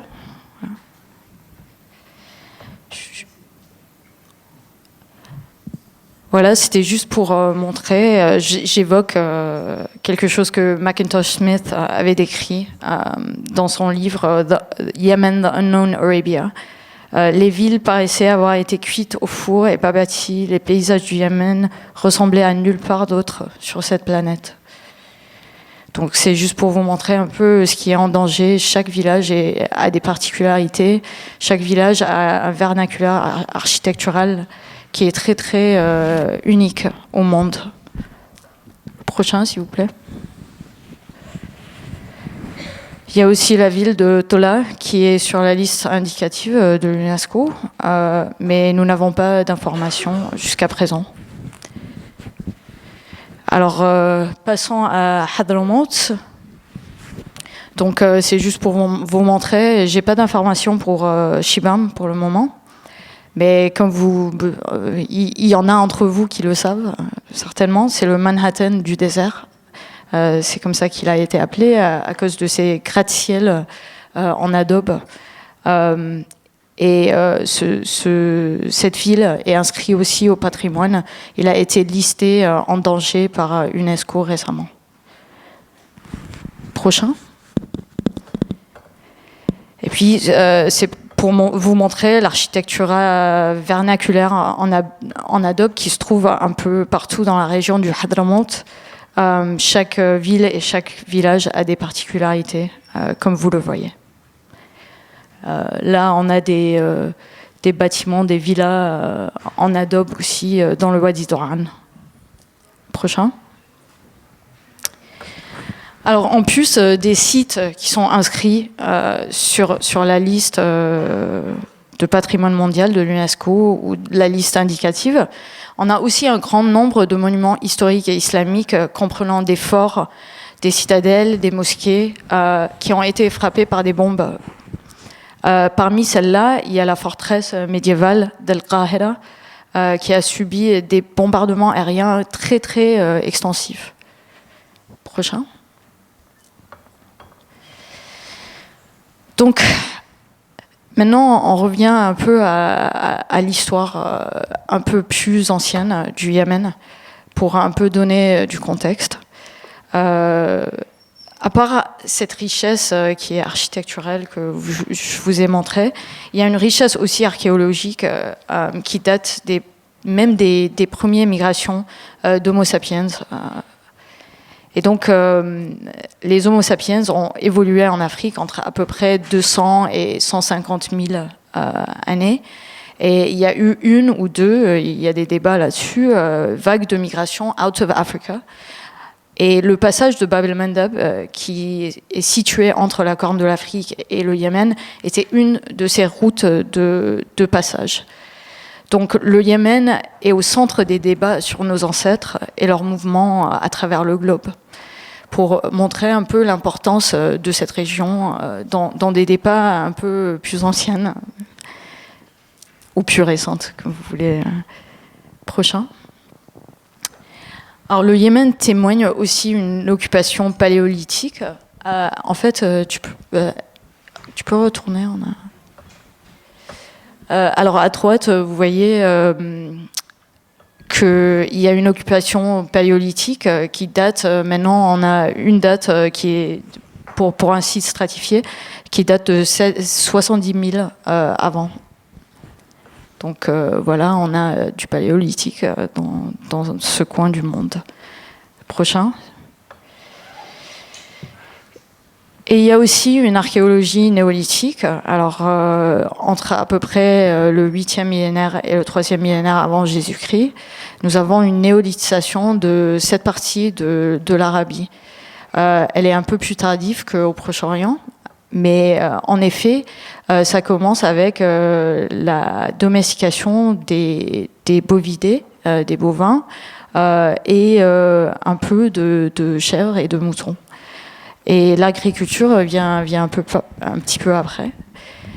Mais comme vous voyez dans la carte à gauche, en effet, le sud-ouest de la péninsule arabique est majoritairement de la domestication des bovins, et vers l'est, c'est plutôt des chèvres et des moutons. Alors plutôt lié à ce qui se passe au Proche-Orient. Et en effet, on a aussi une très riche archéologie lithique pour ces périodes-là, avec des industries très très variées. Prochain. À l'âge du bronze, qui date du 3e au début du 1er millénaire à peu près, nous avons un mégalithisme, des villages complexes et plus hiérarchisés, les premières enceintes des premières villes, l'agriculture qui commence au 4e millénaire avant Jésus-Christ, la production céramique, ainsi que des réseaux d'échanges assez à longue distance qui se formalisent pendant cette période. Et finalement, passant à l'archéologie pré-islamique, donc c'est le prochain, oui, qui date de l'époque de la mythique reine de Saba et les royaumes sud-arabiques qui contrôlaient les caravanes et les routes en sens. En fait, le pays est riche de villes et de temples de cette période qui sont visibles dans le paysage et donc sont faciles à cibler et piller. Prochain, s'il vous plaît. Alors ici, vous avez devant vous la liste de sites endommagés ou détruits jusqu'en juillet de cette année, qui est en hauteur de 43 sites archéologiques ou monuments historiques. Et cette liste, je l'ai eue du directeur des antiquités du GOAM, Mohamed Sayani. Donc parmi, il y a 6 musées qui ont été bombardés. Apparemment, il y a un 7e, j'ai entendu aujourd'hui, celui de Tharès, qui a été bombardé aujourd'hui. Et 5 sites sud-arabiques qui ont été gravement endommagés ou détruits par les bombardements aériens.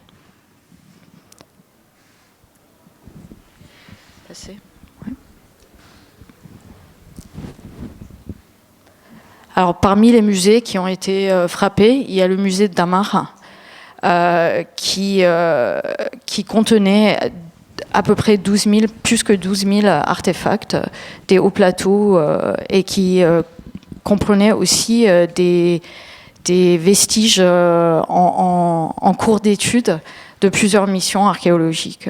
Ce musée a été complètement pulvérisé, il n'y a rien qui reste. Prochain.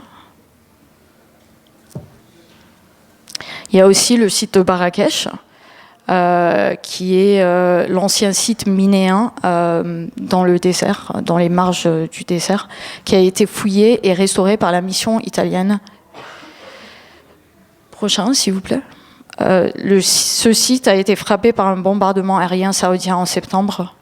Le temple de Nakra, le temple d'Attar, l'enceinte de l'ancienne ville et la maison de fouilles italienne ont été complètement détruits.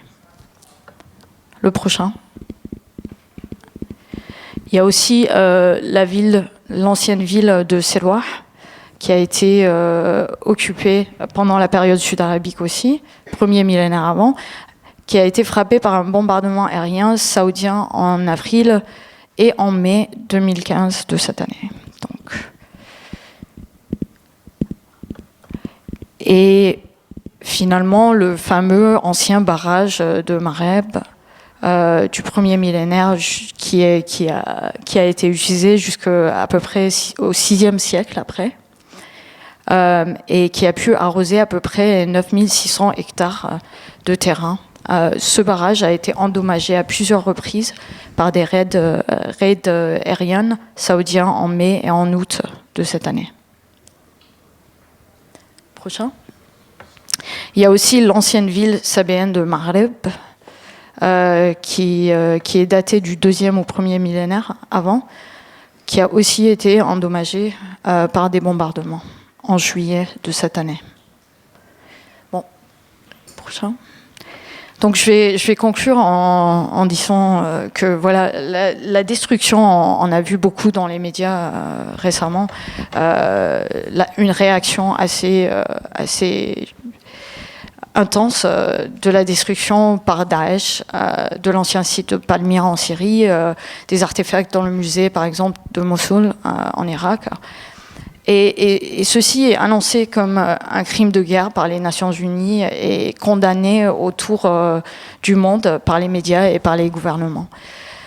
Mais le bombardement aérien de plus qu'une quarantaine de sites archéologiques, de musées et de monuments historiques au Yémen par la coalition saoudienne, ainsi qu'une crise humanitaire qu'on vient d'évoquer, dans un des pays les plus pauvres de la région, se passe sous un silence qui, pour moi, est très, très effrayante. Un silence des médias et des gouvernements du monde. Pour moi, ces actes sont méprisables et devraient être traités de crimes de guerre. Et justement comme les actes ignobles de Daesh en Mésopotamie. Voilà, merci beaucoup. Merci beaucoup, Lamia. Merci, Eric. Merci, Laurent. Merci aussi à Blandine Destremo, l'une de nos collègues qui une partie de notre connaissance du Yémen en général, de la société féminine, doit beaucoup, sous l'autorité vigilante de Mahati Kabal, qui me fait depuis quelques dizaines de minutes des signes désespérés parce que nous devons évacuer cette salle dans un certain nombre de minutes. Non, il dénie maintenant le traître. Nous allons tout de même vous laisser, je l'espère, le temps de demander des explicitations, de donner des compléments d'information. Je vois des tas de visages connus croisés dans des missions archéologiques, n'est-ce pas, Jean-François Breton? Donc, si vous voulez prendre la parole, je pense que le micro est là. Je vois l'ambassadeur Gilles Gauthier, qui appartient à l'IMA, mais aussi à la diplomatie française au Yémen, où il a passé l'un de ses postes les plus prestigieux. Je n'appartiens plus à la diplomatie française puisque je suis en retraite depuis déjà quelques années.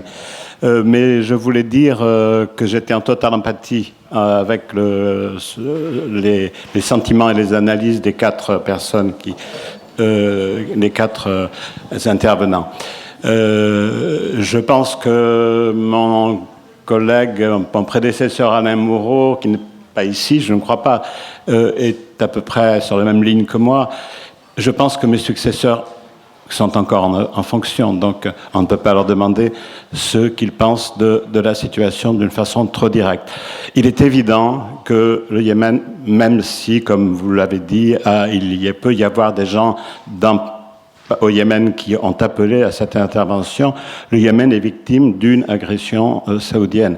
Et cette agression est dans la logique d'une politique inamicale de l'Arabie saoudite à l'égard du Yémen depuis sa création, récente, beaucoup plus récente que celle du Yémen. Cette politique s'est manifestée de toutes sortes de façons, par la corruption, l'achat des uns des autres, la création de troubles. Bon, maintenant, ça prend une autre forme qui est celle de bombardement. Effectivement, il y a une certaine logique peut-être à ce que Daesh d'un côté, l'Arabie saoudite de l'autre, détruisent des sites historiques, puisqu'après tout, l'inspiration idéologique est la même. Mais ce que je voulais dire, c'est que la prise de décision internationale qui a eu lieu, cette prise de position, à mon avis, s'est faite un peu au hasard et sans trop réfléchir. Je pense que certains s'en mordent les doigts maintenant et ne savent plus comment s'en sortir. Du côté français, il y a une logique commerciale qui apparemment préside actuellement à notre pensée, mais je ne comprends pas la logique américaine qui a passé son temps à détruire, à envoyer des drones pour tuer les dirigeants d'Al-Qaïda, alors que maintenant elle soutient des bombardements qui favorisent Al-Qaïda. Voilà, je pense que la seule solution pour le Yémen actuellement, c'est que la communauté internationale se ressaisisse, et ça nous devons essayer de faire pression. Mais je sais bien que c'est difficile de faire pression. Nous sommes nombreux, mais pas assez. Faire pression pour que la communauté internationale se ressaisisse et impose un cessez-le-feu, c'est-à-dire avant tout un cessez des bombardements. Parce que le reste viendra après. Et les Yéménites ont toujours su se parler. Alors, bien sûr, maintenant, il y a une logique sectaire, mais on peut penser que si la communauté internationale intervenait comme elle l'a fait au moment de la révolution de 2011, cela pourrait peut-être créer les conditions, avec en même temps certains pays de la région, comme Oman, qui est un pays tout à fait amical à l'égard du Yémen, ça pourrait créer les conditions d'une reprise de dialogue. Je pense que ce dialogue n'est pas impossible, mais il faut absolument écarter du jeu une puissance qui n'est pas amicale à l'égard du Yémen. Monsieur l'ambassadeur, je vais passer la parole à une question suivante, mais je vais quand même poser une donnée factuelle brûlante sur la table. Il y a dans la salle d'autres représentants que vous en activité, ceux-là du ministère des Affaires étrangères. On doit quand même savoir que la diplomatie de la France actuellement est strictement alignée sur la posture saoudienne. Il faut le dire. C'est une donnée factuelle.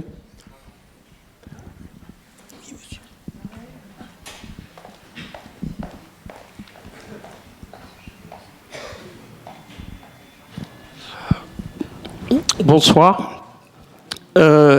C'est 3 petites précisions que je demanderai à M. Éric Vallet.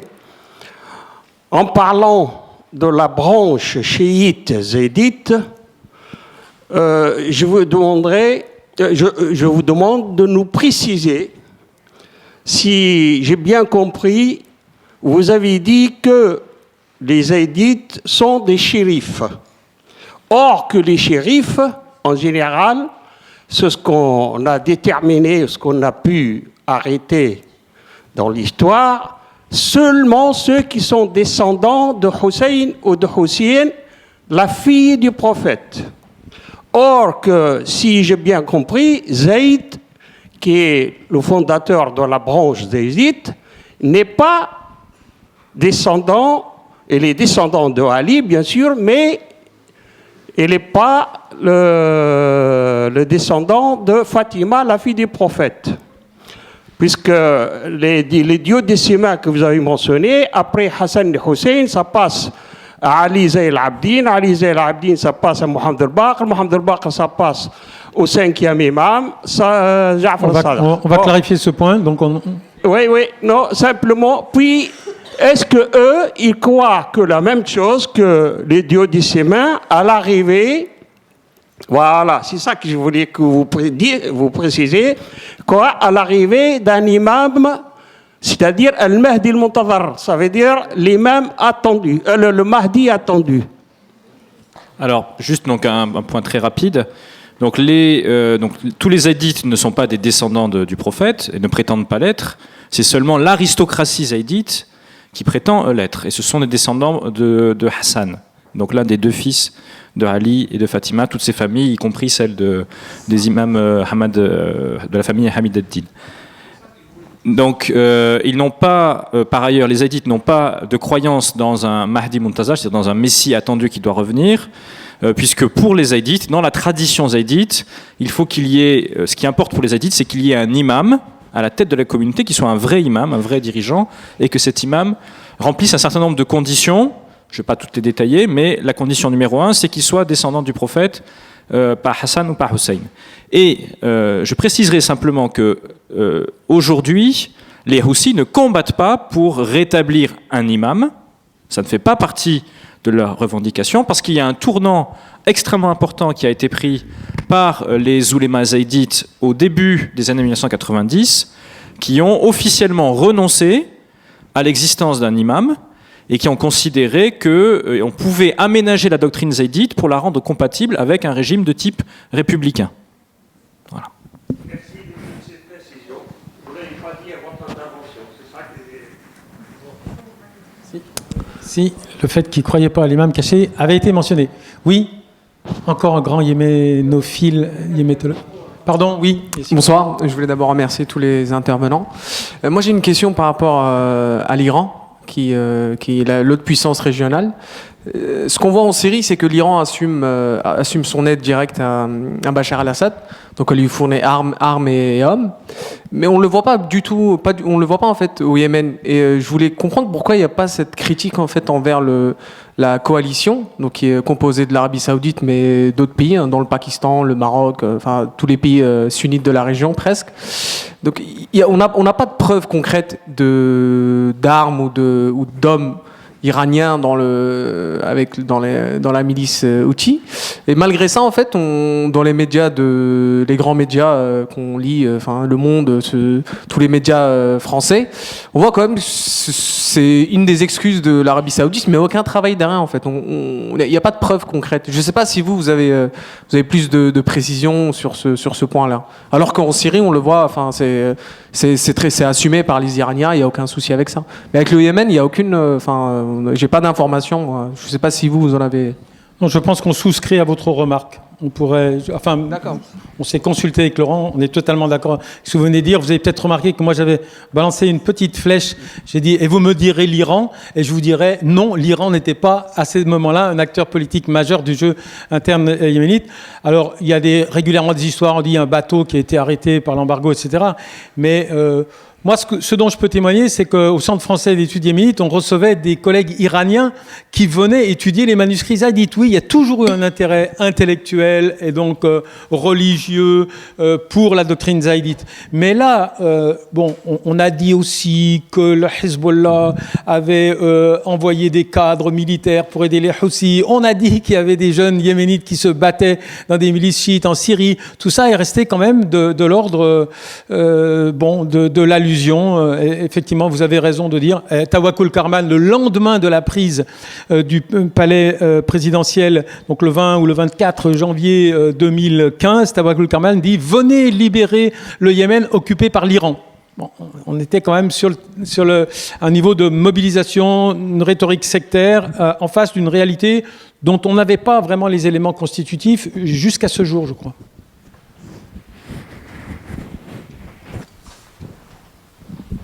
Oui, félicitations pour cette rencontre cet après-midi. Merci.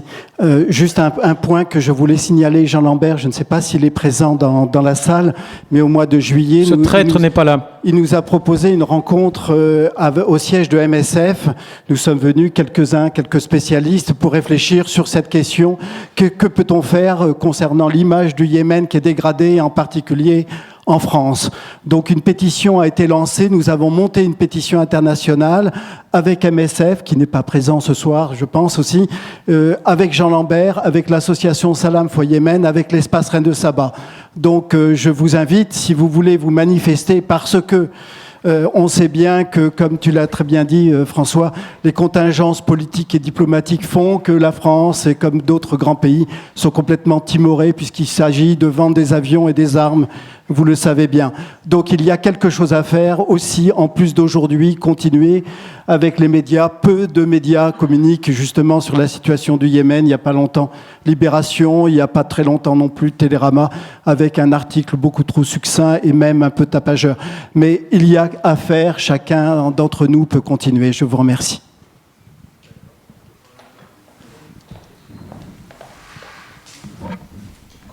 En 1964, j'ai travaillé comme médecin dans le quartier général de la dernière imam, Mohamed Ben Ahmed Ben Yahya, et dans les montagnes chez les Houthis. Et je connais les Houthis, comment ils savent, sont des guerriers très, très fiers et très forts. On ne peut pas les vaincre parce qu'ils connaissent le terrain. Alors moi, je ne comprends pas qu'est-ce que les Saoudiens veulent faire avec leur bombardement. Ça ne leur aide à rien. Et je veux savoir quelle est la mentalité et les pensées derrière cette groupe de guerre contre un Yémen, ou même les Américains donnent des supports aujourd'hui. Qu'est-ce qu'ils veulent atteindre? Ils ne peuvent pas vaincre les outils que je connais. Rappelle qu'il y a des chars, rappelle qu'il y a 30 chars Leclerc. Non, mais cette question de la rationalité saoudienne, moi je l'ai évoquée, mais je pense que il y avait cette question de légitimation d'une nouvelle génération à la tête de l'Arabie saoudite, mais au-delà de ça, il y a une forme de mépris important qui traverse la société saoudienne pour les Yéménites, tout simplement parce que les Yéménites ont été, d'une certaine manière, les manœuvres de la société saoudienne pendant des décennies. Et donc, il y a ce sentiment que finalement, le Yémen est certes une épine dans notre pied, mais que cette épine dans notre pied, à coup de bombardement, on va pouvoir la régler. Puis au-delà de ça, il y a eu la construction de la coalition. La coalition, donc de 10 pays, initialement, aujourd'hui plus, a été montée, je dirais, presque du jour au lendemain, avec une logique d'affichage très importante qui a amené en fait les Saoudiens à prétendre que dans la coalition, il y avait le Pakistan, il y avait la Turquie, il y avait l'Égypte. Et puis au fur et à mesure des semaines ou même des jours, on a vu des pays importants, particulièrement le Pakistan. Le Parlement pakistanais a refusé de participer à la coalition, donc se retirer. Et les Saoudiens ont été finalement ont eu besoin de chercher de nouveaux alliés, tout simplement parce que eux ne voulaient pas initialement aller sur le terrain yéménite, parce qu'il y avait des antécédents. Les Égyptiens eux-mêmes, qui avaient été associés à la coalition, ont dit bon, nous on est d'accord pour éventuellement contrôler les côtes, mais on ne va pas envoyer d'armée de terre. Et ainsi, tout le monde s'est d'une certaine manière retiré. La Turquie, l'Égypte, le Pakistan, je l'ai dit. Les Saoudiens ont été amenés à aller chercher des alliés loin, très loin, jusqu'au Sénégal, jusqu'aujourd'hui au Soudan, avec, là pour le coup, une rationalité qui est hautement douteuse, qui est simplement une rationalité financière d'acheter des soldats qui vont devenir des mercenaires pour aller combattre sur un terrain d'opération qui est finalement bien éloigné des intérêts, que ce soit marocains, des intérêts sénégalais, des intérêts soudanais aujourd'hui. Et puis, malgré tout, il y a eu une pression importante qui a amené les Saoudiens, les Émiratis particulièrement, qui là, pour le coup, sont effectivement équipés avec de l'armement français, Terrestre, de autre l'armée aérien. Il y a ouais. 30 chars Leclerc, par exemple. Et il y a un front au nord, il faut bien le rappeler. Il n'y a pas seulement... Et les Qataris qui interviennent sur le terrain. Mais comme je l'ai montré là avec la carte tout à l'heure sur le front figé, avec finalement assez peu de succès. Et d'une certaine manière, on peut se dire heureusement qu'il n'y a pas de succès, parce que l'objectif de l'offensive là, c'est de reprendre Sanaa. Je vous ai dit que la reprise d'Aden a mis 5 mois dans un terrain où finalement les Houthis étaient arrivés seulement depuis quelques jours, où ils n'avaient aucun soutien populaire. À Sanaa, ça sera une autre paire de manches. Et quand on voit la destruction d'Aden, qui a été une destruction pas par des bombardements uniquement, c'est des combats de rue, donc là, on peut dire que la responsabilité elle est partagée. Je ne veux pas qu'on sorte de cette salle en se disant qu'il n'y a que les Saoudiens qui sont responsables. On a un conflit qui est extrêmement complexe où les Houthis, alliés à Saleh, à l'ancien président, qui est quand même une sacrée crapule, ont directement contribué à la destruction d'un patrimoine. Mais que l'objectif de la coalition aujourd'hui terrestre soit une offensive vers Sanaa doit nous inquiéter pour des raisons humanitaires, doit nous inquiéter pour des raisons politiques. On va se dire ça ne marchera pas parce que là il y a du soutien populaire, et puis pour des destructions aussi patrimoniales.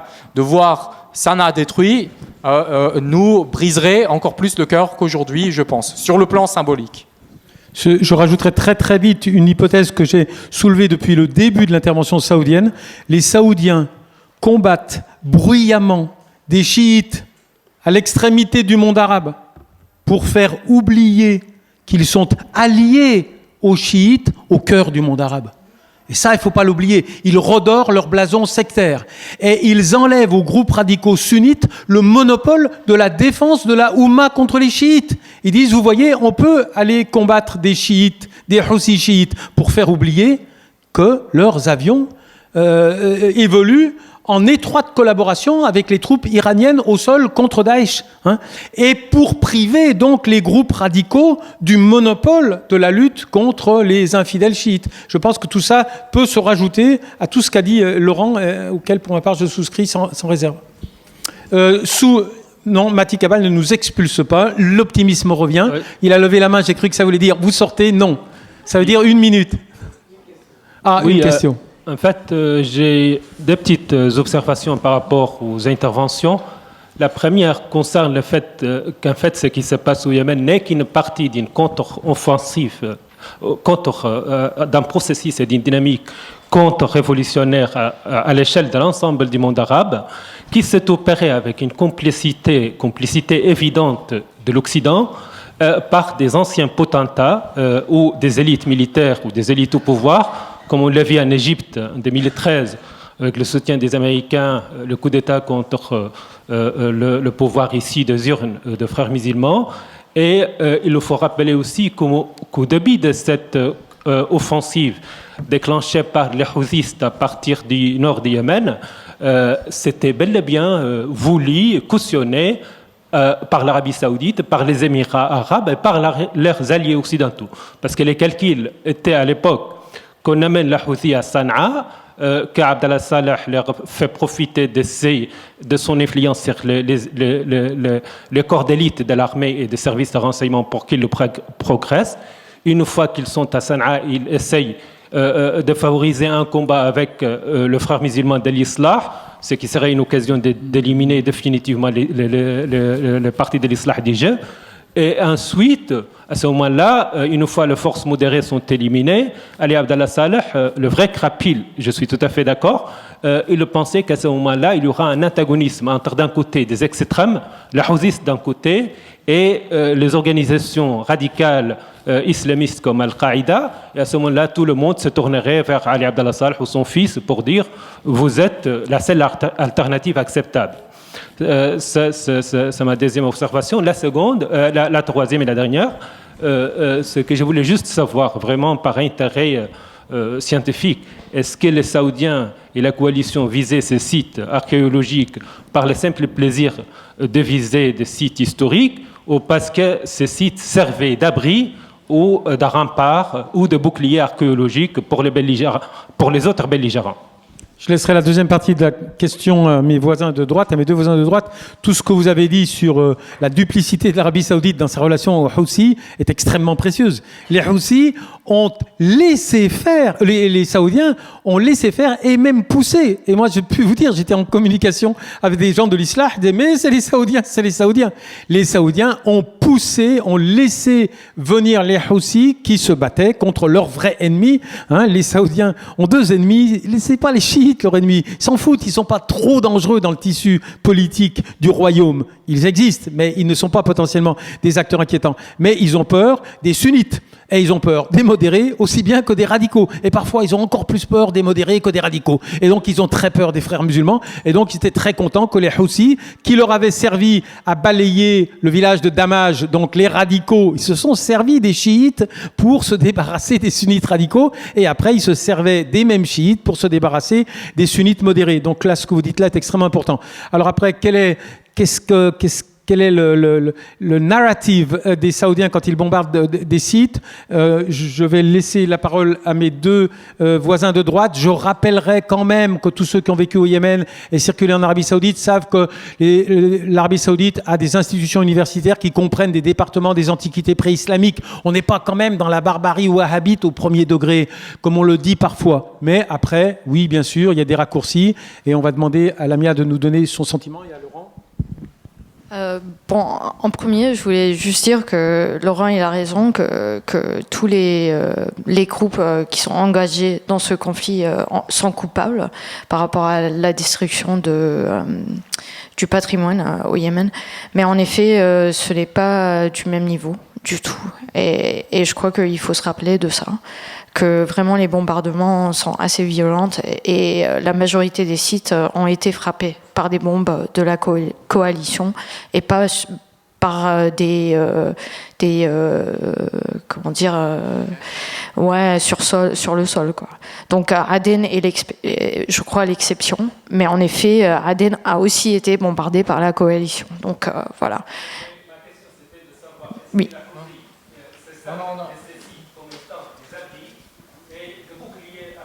Oui, alors j'allais passer à ça. Et donc, moi, je peux pas vous répondre de manière plus précise que voilà, je suis pas sur place, donc c'est très très difficile pour moi d'avoir plus d'informations.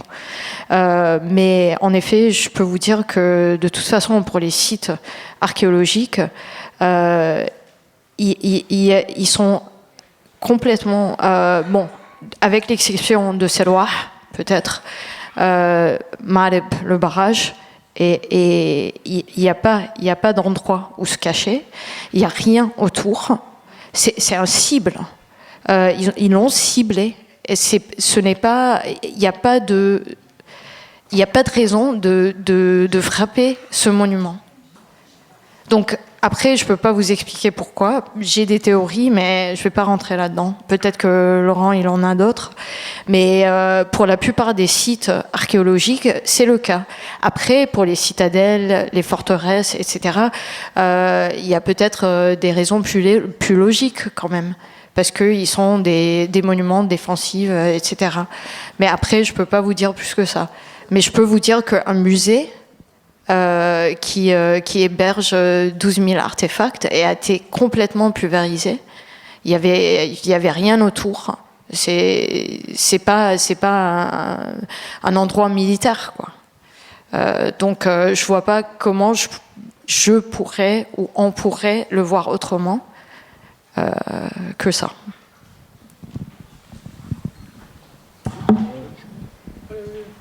Non, mais c'est vrai que c'est réellement une grande question, à savoir si il y a finalement une volonté saoudienne qu'on peut parfois essayer de reconstruire comme étant liée à l'histoire saoudienne. On se rend bien compte, en effet, quand on regarde aujourd'hui le paysage de la Mecque particulièrement, qu'il y a une forme de mépris de la part des dirigeants saoudiens. Ça ne veut pas dire qu'il n'y a pas une portion significative de la population saoudienne qui n'est pas attachée au patrimoine historique, mais que les dirigeants sont peut-être moins attachés que les dirigeants européens, par exemple.